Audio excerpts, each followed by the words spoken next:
to 3. That's the best I can do at the moment. AZ had a question in chat for you. Something about a space ribbon. Is there anything in the Webbots about a space ribbon? We didn't get the ribbon word. We did have banding. We do have there's this whole in the Space Goat Farts entity, which is our official, if you will, official. It's our place where we keep all of the stuff that's officially denied and officially unknown, as well as practically unknown, because there's a whole lot of stuff that humans don't know, and the emotional outcome of the bot runs actually suggest pointers to areas where we just don't have words yet. So within the Space Goat Farts entity, we had an area where we had unknown energies from space, and this was different from sun disease, but it arose about the same time. Maybe it was about 4 or 5 months behind the sun disease stuff coming up, so it would have been in a run behind the very first one. But it's been around for a number of years, and the reading of it is you could indeed suggest, well, I think maybe 35% or so of the linguistics would point to an extrasolar system energetic ribbon as being a very good linguistic description that fits with what we've got. And that would tend to suggest that that would be the source for these unknown energies from space. It makes sense? Makes sense. Thanks, Cliff.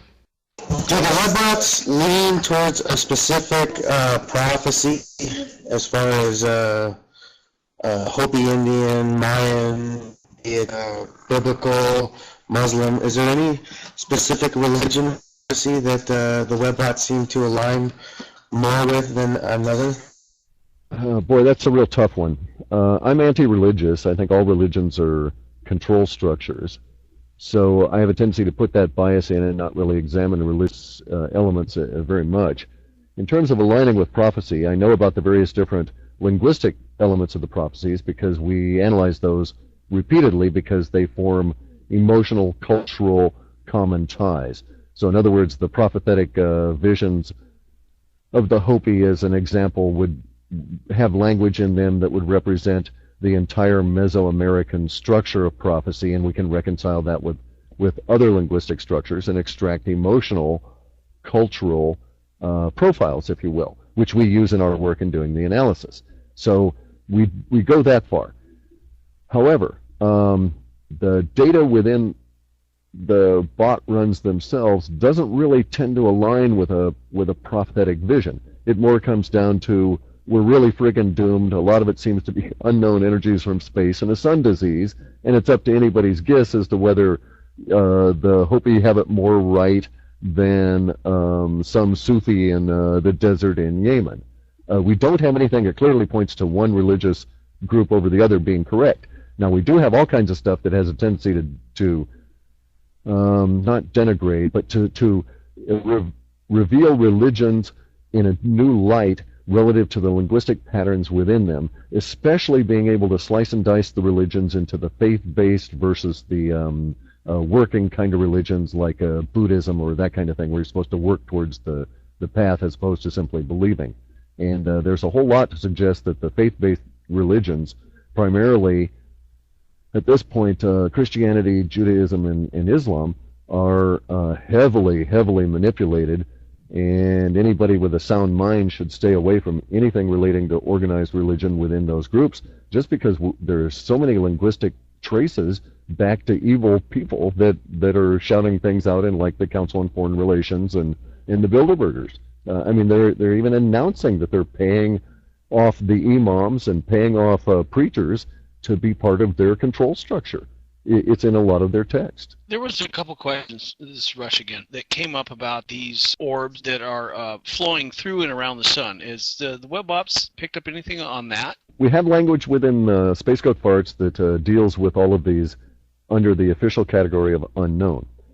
This also relates to that strange object that's entering the solar system at a 45-degree angle that is both far away and extremely bright and is self-illuminating. So there's all kinds of strange things that come on up. We have linguistics about them, but we don't have necessarily anything that allows us to resolve them.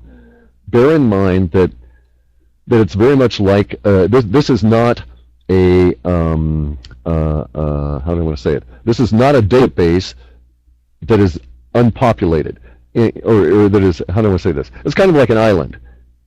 If the humans don't know about it now, we're not really going to be able to extract that in a meaningful fashion out of the data simply because the humans don't know about it and they're the source of our data. So consequently, since it is an official unknown, yeah, we've got data suggesting that the sun is going to go through all kinds of problems and that there's going to be a whole lot of visitations in the unknown category, but I don't have any data at all to suggest that it in a meaningful way, that these orbs are UFOs or space beings or, progeny from the sun or new planets or anything at all. We have all of that kind of language all mixed up because those are just the speculative archetypes that come out relative to it all being totally unknown. Those sorts of things we can't resolve. We can come down and resolve things much easier in the realm of interpersonal contact because basically the humans know when they get into that kind of thing that it'll resolve one way or the other, and we pick up those clues. So I've always maintained that if a meteor is going to hit Earth, I doubt our data would predict that at all, simply because no human would be aware of it. Make sense? Well, absolutely. Hopefully that'll answer the several people that had those questions and fulfill that, because it makes a lot of sense when you consider the fact that this is data that's out there already, that the compilation is pulling together. So if it's unknown, it makes a lot of sense there. Is that if we don't know, well then it's not going to be there. There may be some suggestions based on queries about certain events that may or may not happen. So hopefully that does answer those several people's questions.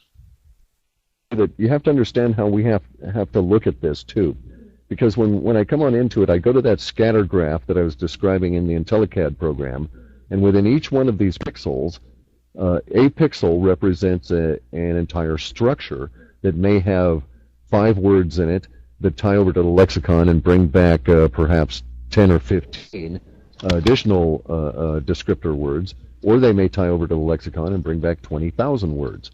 So to a certain extent, I always envision this as though I am looking through a piece of paper that's twisted into a cone, not a tube. So unlike a telescope where your field of view is stable all through it, ours expands as we get further into the details. So within the details is all of this chaos, and that's where our particular monkey mind bias shows up. I really prefer, unless the details are explicitly clear, to stay out of there and stick to the higher archetypes, which are much more accurate, and also have a tendency to leave our monkey minds out. George Ure and Igor and myself, most of our fights are about the detail level. Well, I think it means this, and I think it means that sort of a thing.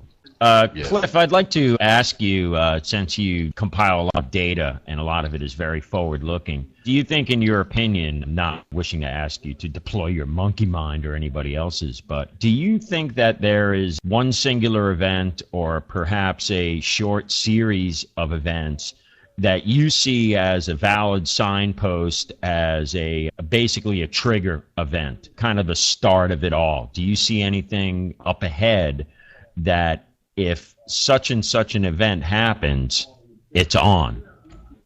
Yeah, I gotcha. Yeah, my personal freak-out point is going to be triggered by something along the lines of multiple, and I'm leaning towards maybe 50 or 80 prominences occurring on the sun simultaneously, and or perhaps as few as 20, but they're very persistent. And they're equally split on either side of the tropics of the sun. That is to say, they won't really be in the equator. They'll start moving towards the poles. That'll really freak me out. Another one that would do it would be the escalation of earthquakes from our current state. For instance, last Friday we had 22. The last Monday we had 400.